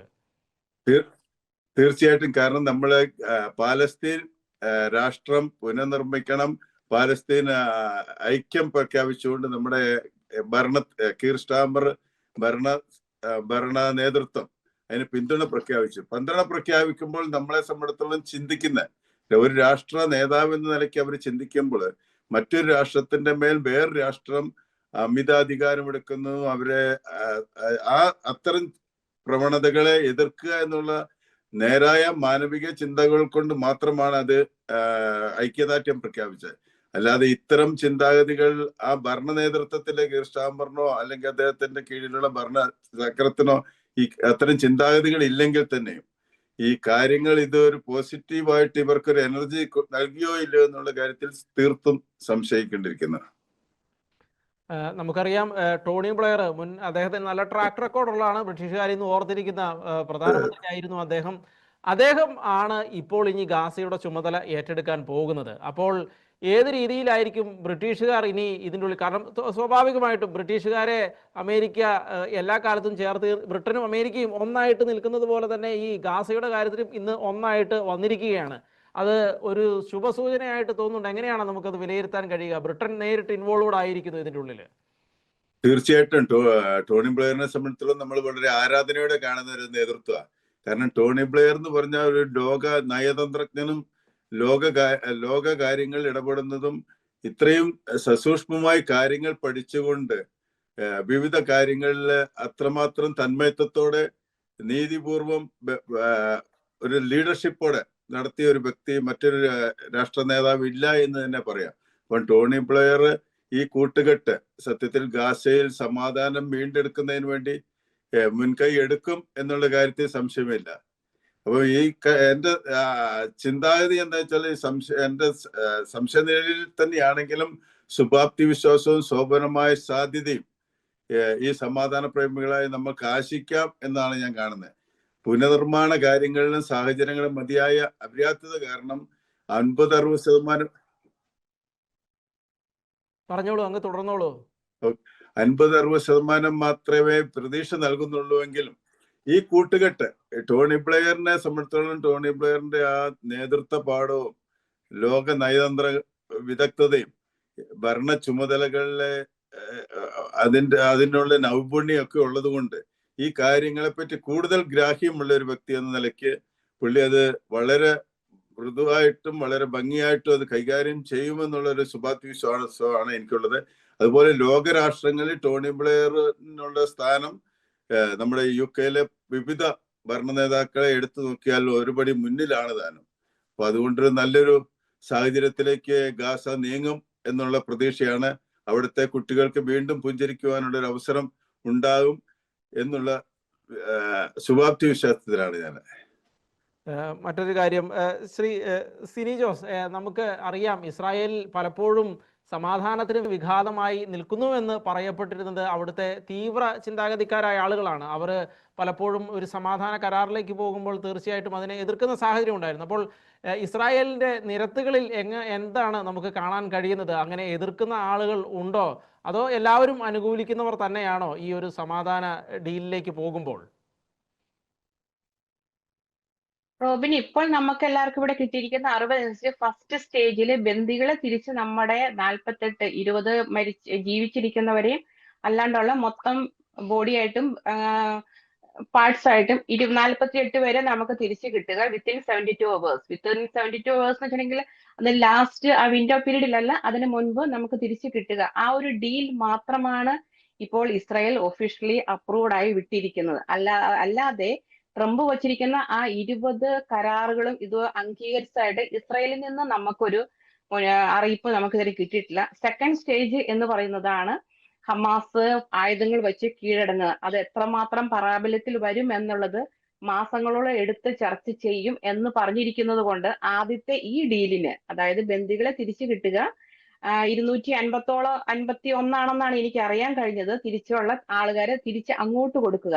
ആ ഒരു ഡീലിന്, ആ ഫസ്റ്റ് സ്റ്റേജിന് ഇസ്രായേലിൽ ഒന്നടക്കം അവർ സമ്മതം പ്രകടിപ്പിച്ചിട്ടുണ്ട്. അതിൽ ആർക്കും ഒരു ബുദ്ധിമുട്ടോ ഒരു ഈ പറഞ്ഞ തീവ്ര ആയിട്ടുള്ള ആളുകൾക്ക് പോലും അതിനകത്ത് സമ്മതം പ്രകടിപ്പിച്ചിട്ടുണ്ട്. കാരണം നമ്മുടെ 251 ജീവപര്യന്തം തടവുകാരെയും 1700 ഒക്ടോബർ 7-ാം തീയതിക്ക് ശേഷം ഇസ്രായേൽ പിടിച്ചിട്ടുള്ള ആളുകളെയുമാണ് ഇപ്പോൾ വിട്ടുകൊടുക്കുന്നത്. 1700 ഒക്ടോബർ 7-ന് പങ്കെടുത്ത ആളുകളെ വിട്ടുകൊടുക്കുന്നതിന് അതുവരെ ഒരു തീരുമാനം ഇസ്രായേലിന്റെ ഭാഗത്തുനിന്ന് ഉണ്ടായിട്ടില്ല. അല്ലാതെ ഇവിടെ ജയിലിൽ കിടന്നിരുന്ന 251 ആളുകളുടെ പേരിൽ മാത്രമാണ്, അവരെ വിട്ടുകൊടുക്കുന്ന പേരിൽ മാത്രമാണ് ഇസ്രായേലിൽ അപ്രൂവൽ വന്നിട്ടുള്ളൂ. ഒക്ടോബർ 2023 ഒക്ടോബർ 7-ന് പങ്കെടുത്ത ആളുകളെ വിട്ടുകൊടുക്കണം എന്ന് പറഞ്ഞ ആ ഒരു കരാറിന് ഇതുവരെ എഗ്രിമെന്റിന് ഇതുവരെ ഒരു തീരുമാനം ആയിട്ടില്ല. ആദ്യത്തെ ഈ ഡീല്, അതായത് നമ്മുടെ ഹോസ്റ്റേജിനെ, നമ്മുടെ സഹോദരന്മാരെ തിരിച്ച് ഇസ്രായേൽ നാട്ടിലോട്ട് തിരിച്ച് സ്വീകരിക്കുന്നതിനും 251 പേരെ തിരിച്ചു കൊടുക്കുന്നതിനും അവര് ഒപ്പിട്ടിട്ടുണ്ട്. അവര് അതിന് ഇസ്രായേൽ ഒന്നടക്കം എല്ലാവരും, ഒരാൾ പോലും തിരിച്ച് മാറി ചിന്തിക്കാണ്ട് എല്ലാവരും അതിന് സമ്മതം പ്രകടിപ്പിച്ചിട്ടുണ്ട്. സെക്കൻഡ് ഡീലും തേർഡ് ഡീൽ എന്ന് വെച്ചിട്ടുണ്ടെങ്കിൽ ഇസ്രായേൽ സൈന്യം അവിടെ നിന്ന് പിന്മാറുന്നതിനെ കുറിച്ചും അതിന്റെയും ചർച്ചകൾ വരുന്നതേ ഉള്ളൂ. ഈ ആദ്യത്തെ ഒരെണ്ണത്തിൽ മാത്രമാണ് ഇസ്രായേൽ ഇതുവരെ ഒരു പച്ചക്കൊടി കാണിച്ചിരിക്കുന്നത്. ആളുകൾ എങ്ങനെയാണ്? ആളുകൾ എന്ന് വെച്ചാൽ ഞാൻ ഉദ്ദേശിച്ചത് തീവ്ര ചിന്താഗതിയുള്ള ആളുകൾ ഉണ്ടല്ലോ അവിടെ. അപ്പോൾ അവരെ സംബന്ധിച്ച് അവർ ഈ ഡീലിനെ എങ്ങനെയാണ് കാണുന്നതെന്ന് നമുക്ക് അവിടുന്ന് മനസ്സിലാക്കാൻ കഴിയുന്നുണ്ടോ ആളുകളിൽ നിന്ന്? അതെ റോബിൻ, ഞാൻ ആദ്യം പറഞ്ഞത്, ആദ്യത്തെ ഫസ്റ്റ് സ്റ്റേജ് ഈ ഡീൽ ഒരു സന്തോഷം. ഇസ്രായേൽ ടൈം 12 മണി, ഇന്ത്യൻ ടൈം 2:30 കൂടിയായിരുന്നു ആദ്യത്തെ സീസ് ഫയർ എഫക്റ്റിലായത്. ആ സമയം തൊട്ട് എല്ലാവരും എന്ന് വെച്ചിട്ടുണ്ടെങ്കിൽ അപാരവൃത്ത ജനങ്ങളും തെരുവിലിറങ്ങി. ഇവിടുത്തെ ഏറ്റവും വലിയ ഒരു ഇതെന്ന് വെച്ചിട്ടുണ്ടെങ്കിൽ, സന്തോഷം വന്നാൽ ഏറ്റവും കൂടുതൽ ആൾക്കാർ തെരുവിലിറങ്ങി പാട്ടുപാടുകയും നൃത്തം ചെയ്യുകയും ഇസ്രായേലിന്റെ ഫ്ലാഗോ പിടിച്ച് ഡാൻസ് ചെയ്യുക എന്നുള്ളതാണ് ഇവിടുത്തെ ഏറ്റവും വലിയ ആഘോഷം. അത് ഇന്ന് ഇന്ത്യൻ ടൈം 2:30 കൂടി ഇവിടുത്തെ നിരത്തുകളിൽ എല്ലാം ഉണ്ട്. ഇപ്പോഴാണെങ്കിലും നമുക്ക് ഈ ടൗണിലോട്ട്, അതായത് നമുക്ക് നാഷണൽ ഹൈവേയിലോട്ടോ ഈ പറഞ്ഞ ഹോസ്റ്റേജ് സ്ക്വയറിലോട്ടോ എന്റെ ഇവിടെ നിന്ന് ജസ്റ്റ് നടന്നു പോകേണ്ട ജസ്റ്റ് ഒരു 7 മിനിറ്റിന്റെ വാക്കബിൾ ഡിസ്റ്റൻസേ ഉള്ളൂ. അങ്ങോട്ടൊന്നും ഇപ്പൊ നമുക്ക് നടന്നു പോകാൻ സാധിക്കുകയില്ല. കാരണം അതുപോലെ ആളുകൾ നിരത്തിലിറങ്ങി സന്തോഷ പ്രകടനങ്ങൾ നടത്തുകയാണ്. എല്ലാ സ്ക്വയറുകളിലും എല്ലാ സ്ഥലങ്ങളിലും ഇന്ന് സന്തോഷത്തിന്റെ ദിവസങ്ങളാണ്. എല്ലാവരും ആഹ്ലാദ പ്രകടനത്തിലാണ്. ഒരാൾ പോലും, അതായത് ഈ തീവ്ര ജൂയിഷ് ആയിട്ടുള്ള ഒരാൾ പോലും മാറി നിന്ന് ചിന്തിക്കുന്നില്ല. കാരണം ഈ നമ്മളിൽ നിന്ന് പോയ ഈ 48 പേരും ഇവരുടെ സഹോദരന്മാരെ തിരിച്ചു കിട്ടാനുള്ള സന്തോഷത്തിലാണ്. അതേസമയം സെക്കൻഡ് ഡീല് ഇതുവരെ ആയിട്ടില്ല എന്നുള്ളത് കൊണ്ട് ആ സമയം വരുമ്പോഴായിരിക്കും മിക്കവാറും ഇപ്പൊ റോബിൻ പറഞ്ഞതുപോലെ തീവ്ര വലതുപക്ഷ ചിന്താഗതിയുള്ള ആളുകൾ ചിലപ്പോൾ എതിർപ്പായിട്ട് വരുന്നത്. ഇപ്പോൾ എല്ലാവരും സന്തോഷത്തിലാണ്, ഒരാൾ പോലും മാറി നിൽക്കുന്നില്ല. ശ്രീ ജോസ് കുമ്പളവേലി, ഇപ്പോൾ നമുക്കറിയാം, നേരത്തെ ഞാൻ കുറച്ചു മുൻപ് ടെലിവിഷനിൽ നോക്കുമ്പോൾ അവിടെ ഗാസയിലുള്ള ആളുകൾ ഒരുപാട് സന്തോഷിക്കുന്നതിൻ്റെ ദൃശ്യങ്ങൾ കണ്ടിരുന്നു. ഇപ്പോൾ സിനി ജോസ് പറയുകയുണ്ടായി, അവിടെ ഹോസ്റ്റേജ് സ്ക്വയറിൽ ആളുകൾ ഭയങ്കരമായിട്ട് തടിച്ചുകൂടിയിരിക്കുന്നു, ആഘോഷമാണ്. എന്നുവെച്ചാൽ ഓർക്കുക, ഗാസയിലും ആളുകൾ സന്തോഷത്തിലാണ്, ഇസ്രായേലിലും ആളുകൾ സന്തോഷത്തിലാണ്. പക്ഷേ ആരാണ് ശരിക്കും ഈ യുദ്ധം ഇത്രയും കാലം നീണ്ടുപോകണമെന്ന് ആഗ്രഹിച്ചത്? ആർക്കാണ് ഈ യുദ്ധം കൊണ്ട് നേട്ടമുണ്ടായത് എന്നുള്ള ഒരു വിലയിരുത്തൽ ശരിക്കും അവസാനമായിട്ട് നമ്മൾ ഈ പീസ് ഡീലിലേക്ക് എത്തുമ്പോൾ രണ്ട് സ്ഥലങ്ങളിലുള്ള ആളുകളും സന്തോഷിക്കുന്നു. അപ്പോൾ ആരായിരുന്നു ഈ യുദ്ധം ആഗ്രഹിച്ചിരുന്നത് ഒരു കാര്യം കൂടി നമ്മൾ ശരിക്കും വിലയിരുത്തേണ്ടതല്ലേ? പിന്നെ തീർച്ചയായിട്ടും ഈ യുദ്ധം ഇങ്ങനെ നീണ്ടുപോകാൻ ആഗ്രഹിച്ചത് ഒരു രാജ്യത്തിന്റെ പേര് പറഞ്ഞു കഴിഞ്ഞാൽ അതിൽ ആദ്യമായിട്ട് മുന്നിൽ നിൽക്കുന്നത് ഖത്തർ എന്ന് വേണം പറയാൻ. കാരണം ലോകത്തിൽ ഭീകരതയ്ക്ക് കാശ് കൊടുത്ത് വളർത്തിയ ഒരു രാജ്യം ഖത്തർ എന്ന് തന്നെ നമുക്ക് പറയേണ്ടിയിരിക്കുന്നു. അത് പറയാൻ ഒരു കാരണമുണ്ട്. ഈ ഹമാസിന് എവിടുന്നാണ് വരുമാനം? അല്ലെങ്കിൽ ഈ ഭീകരത കൈപിടിച്ചുകൊണ്ട് നടക്കുന്ന, അല്ലെ തോക്കും മറ്റു കാര്യങ്ങളും മറ്റു വെപ്പണുകളൊക്കെ കയ്യിൽ കൊണ്ടു നടക്കുന്ന ഇവർക്ക് എവിടുന്നാണ് വരുമാനം? അപ്പൊ അത് ഏതെങ്കിലും ഒരു സ്പോൺസർ വേണമല്ലോ. അപ്പൊ ആ സ്പോൺസറാണ് ഖത്തർ. അപ്പൊ ഈ ഖത്തറിന്റെ ഒരു അജണ്ടയായിരുന്നു ഈ ഹമാസിനെ മുൻനിർത്തി അടിക്കുക എന്നുള്ളത്. പ്രത്യേകിച്ച് ഇസ്രായേലുമായിട്ടാകുമ്പോൾ ഇസ്രായേലിനെ ഇവിടുന്ന് ഉന്മൂലനം ചെയ്യുക എന്നുള്ളത്. അതായിരുന്നു അതിൻ്റെ ഏറ്റവും വലിയ ലക്ഷ്യം. അത് നടക്കാതെ വന്നപ്പോൾ മറ്റു രാജ്യക്കാരുമായിട്ട്, അല്ല മറ്റ് ഭീകരരുമായിട്ട് ഖത്തർ കൈകോർക്കുകയായിരുന്നു. എന്നിട്ടോ അതും നടക്കാതെ വന്നു കഴിഞ്ഞപ്പോൾ ഞങ്ങളെ ഒന്നുമേ അറിഞ്ഞില്ല, ഞാനൊന്നും അറിഞ്ഞില്ലേ രാമനാരായണ എന്ന് പറഞ്ഞതുപോലെ അവർ കൈ കഴുകുകയായിരുന്നു. അതിൻ്റെ പേരിലാണല്ലോ അവിടെ തന്നെ ബോംബ് പൊട്ടിയത്. ഒടുവിൽ എന്തു പറ്റി? ഞങ്ങൾ ഇതിൽ നിന്ന് പിന്മാറുന്നു, ഞങ്ങൾ ഭീകരതയ്ക്ക് എതിര് നിൽക്കുന്നു എന്ന് അവർക്ക് തന്നെ പറയേണ്ട ഒരു ഗതികേട് വന്നില്ലേ? ഇപ്പൊ ഇതെല്ലാം കൂടെ കൂട്ടി വായിക്കുമ്പോൾ ഹമാസ് അല്ല ഇതിന്റെ ഉപയോക്താക്കൾ, മറ്റ് ആളുകളായിരുന്നു. ഇപ്പൊ നിക്കക്കള്ളി ഇല്ലാതെ വന്നു കഴിഞ്ഞപ്പോൾ അവർക്ക് ഞങ്ങള് ഉഭയകക്ഷി ബന്ധത്തിൽ നിർത്തിക്കൊണ്ട്, അല്ലെങ്കിൽ ഞങ്ങള് ഇതിന്റെ നല്ല വക്താക്കൾ എന്ന് പറഞ്ഞുകൊണ്ട് ഖത്തർ മുന്നേ വരുന്നു. എപ്പോഴും തുർക്കി എന്ന് പറയുമ്പോൾ അല്ലെ അവിടുത്തെ പ്രസിഡന്റ് സ്വേച്ഛാധിപതി തന്നെയാണ് എർദോഗാൻ. അദ്ദേഹത്തിന്റെ ശക്തിയും അദ്ദേഹത്തിന്റെ ആ ഒരു കുരുട്ട് ബുദ്ധിയും ഇതിനകത്ത് വന്നു കഴിഞ്ഞു. പക്ഷേ അതും നടക്കാതെ പോയി. പിന്നെ ഈജിപ്റ്റ് സമാധാനക്കാർ തന്നെയാണ്, അവർക്ക് അത്ര പ്രശ്നമൊന്നുമില്ല. കാരണം അവരുടെ മറ്റു കാര്യങ്ങൾ ഇപ്പം ജർമ്മനിയായിട്ടൊക്കെ നോക്കിക്കഴിയുമ്പം ജർമ്മൻകാർ ഒത്തിരി ആളുകൾ ഈജിപ്തിന് ഉല്ലാസത്തിന് പോകുന്ന ഒരു രാജ്യമാണ്. അപ്പം നമ്മൾ അതേ തരത്തിലേ കാണാൻ പറ്റുള്ളൂ. അപ്പൊ ഈ 3 രാജ്യക്കാരും കൂടെ ഇതിന്റെ മുന്നണിയിൽ നിന്നിട്ട് സമാധാനത്തിനായിട്ട് വന്നു കഴിഞ്ഞത് ഈ ഹമാസിനെ അല്പമെങ്കിലും അവർ ജീവനോടെ വേണം എന്നിവർക്ക് ഒരു താല്പര്യം ഉണ്ടായതുകൊണ്ടാണ്. ഒന്നുകൂടി വ്യക്തമാക്കി പറഞ്ഞാൽ, ഇനിയും ഞങ്ങൾ ഇവിടെ ഒരു ഭീകരതയും വെച്ചു പൊറപ്പിക്കില്ല എന്ന് അസന്നിഗ്ധമായിട്ട് നെതന്യാഹു പറഞ്ഞപ്പോൾ അത് ഹമാസിനെ മാത്രമല്ല ലക്ഷ്യമിട്ടിരുന്നത്. ഇതിനു മുമ്പ് ഇറാനിട്ട് കയറി അടിച്ചു. കഴിഞ്ഞ മെയ് മാസത്തിൽ ഇറാന്റെ ഏകദേശം അവർക്കുണ്ടായിരുന്നതെല്ലാം തന്നെ നശിപ്പിച്ചു. അത് അമേരിക്ക ഉൾപ്പെടെ കണ്ണടച്ചിരുന്നു എന്നാണ് യൂറോപ്യൻ പത്രങ്ങൾ എഴുതിയത്. അപ്പൊ ഇതെല്ലാം കൂടെ നമ്മൾ കൂട്ടി വായിക്കുമ്പോൾ ഭീകരത വളർത്തുന്നത് ഖത്തറും ഇറാനും ഇതുപോലത്തെ രാജ്യങ്ങളുമാണ്.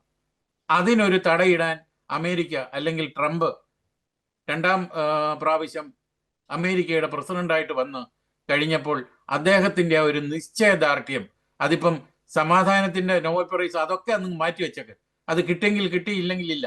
പക്ഷെ അതിലുപരി ഇവിടെ ഈ ലോകത്തിൽ ഇനി മുന്നോട്ടുള്ള ഭാവി ഉണ്ടാകണമെങ്കിൽ ഒരു സമാധാനം വേണം എന്നുള്ള ഒരു ചിന്ത വന്നതുകൊണ്ട് മാത്രം അതിൽ കൂടുതലായിട്ട് ഇപ്പോൾ നമുക്കിതിനെ കാണാനാവില്ല. അങ്ങോട്ട് അവസാനമായി ഒരു ചോദ്യം കൂടി അങ്ങോട്ട് ചോദിക്കുന്നത്, നമുക്ക് ഇസ്രായേലിൻ്റെ ചരിത്രം അറിയാം. ഇസ്രായേൽ എങ്ങനെയാണ് ഇപ്പോൾ ജർമ്മനിയിൽ ഒളിമ്പിക്സ് നടന്നപ്പോൾ അവിടെ ഇസ്രായേലിൻ്റെ ഒളിമ്പിക്സിന് വന്ന ആളുകളെ ആക്രമിച്ച ആളുകളെ എങ്ങനെയാണ് ഡീല് ചെയ്തതെന്ന് അറിയാം. ഹോളോകോസ്റ്റിലെ ആളുകളെ പിന്നീട് അവരെങ്ങനെയാണ് ഹണ്ട് ചെയ്തതെന്ന് നമുക്കറിയാം. അങ്ങനെ പല കാര്യങ്ങളും ഇസ്രായേലിൻ്റെ നമുക്ക് അറിയാവുന്നതാണ്. ഹമാസിൻ്റെ ബാക്കിയുള്ള ആളുകൾ രക്ഷപ്പെടും എന്ന് അങ്ങേക്ക് തോന്നുന്നു? നമുക്ക് പറയാൻ കഴിയുമോ? ഇസ്രായേലിൻ്റെ ഒരു ചരിത്രം വെച്ച് ഇസ്രായേൽ ഈ സംഭവങ്ങളോട് ഡീൽ ചെയ്യുന്ന രീതി വെച്ചിട്ട് നമുക്ക് എങ്ങനെയാണ് അതിനെ വിശദമാക്കാൻ കഴിയുക, വിലയിരുത്താൻ കഴിയുക? ഈ അവസാനമായി ഈ ആളുകൾ വെറുതെ പോകും എന്ന് തോന്നുന്നുണ്ടോ ഒരു ഡീല് വന്നാലും? അതിനെപ്പറ്റി പറയുമ്പോൾ ഇസ്രായേലിന്റെ കണ്ണ് ചാരക്കണ്ണ് തന്നെയാണ്. അവർ ഉറങ്ങിക്കിടന്നാലും ചാരക്കണ്ണാണ്. അത് ലോകത്തിന്റെ ഏത് കോണിലായാലും അവർ കണ്ടിരിക്കും. അവരതിനെപ്പറ്റിയുള്ള വിശകലനങ്ങൾ നടത്തിയിരിക്കും. അവർക്ക് എന്തെങ്കിലും ഒരു മോശക്കേട് എന്നവർക്ക് ചിന്തയിലേക്ക് വന്നു കഴിഞ്ഞാൽ അത് അപ്പോഴേ തന്നെ അവിടെ തന്നെ മുളയിൽ നുള്ളുന്ന ഒരു സ്വഭാവം ഇസ്രായേലിനുണ്ട്. അതുകൊണ്ട് ഇവർ ഓടി ഒളിക്കുകയല്ല, ഇവരെ ഇപ്പം അവരെ ഫ്രീ ആയിട്ട് വിട്ടല്ല, മറ്റു രാജ്യങ്ങൾ മുഖേന അവരെ ഫ്രീ ആയിട്ട് ഈ പറഞ്ഞ ഹമാസിന്റെ അത് ചെറുതായാലും വലുതായാലും അല്ലെങ്കിൽ ഈ പറയുന്ന അവരുടെ പോരാളികൾ എന്ന് തന്നെ അവർ വിശേഷിപ്പിക്കും, നമ്മളല്ല, അവർ വിശേഷിപ്പിക്കുമ്പോൾ ഈ പോരാളികൾ ഏതെങ്കിലും രാജ്യത്ത് കടന്നുകൂടിയിട്ട് അവിടെ കയറിയിരുന്നിട്ട് പണിയാമെന്ന് വിചാരിച്ചാൽ അത് നടക്കുമെന്ന് ഇനിയും പറയാൻ പറ്റില്ല. കാരണം അത്രമാത്രം ഇവർ കെട്ടതുകൊണ്ടാണ് അവര് ഇനിയും ഞങ്ങളുടെ മേൽ നിങ്ങൾ ഒരു നിഴല് പോലെ വന്നു കഴിഞ്ഞാൽ, നിഴലായിട്ട് വന്നാൽ പോലും ഞങ്ങൾ തീർത്തിരിക്കുമെന്ന് പറഞ്ഞ നേരത്തെ പറഞ്ഞ ഒത്തിരി പത്രക്കുറിപ്പുകളുണ്ട്, പല പ്രഖ്യാപനങ്ങളുണ്ട്. ഇപ്പൊ 75 വയസ്സ് ഉള്ള ഒരു പ്രധാനമന്ത്രിയാണ് നമ്മുടെ നെതന്യാഹു എന്ന് പറഞ്ഞ ആ വ്യക്തി.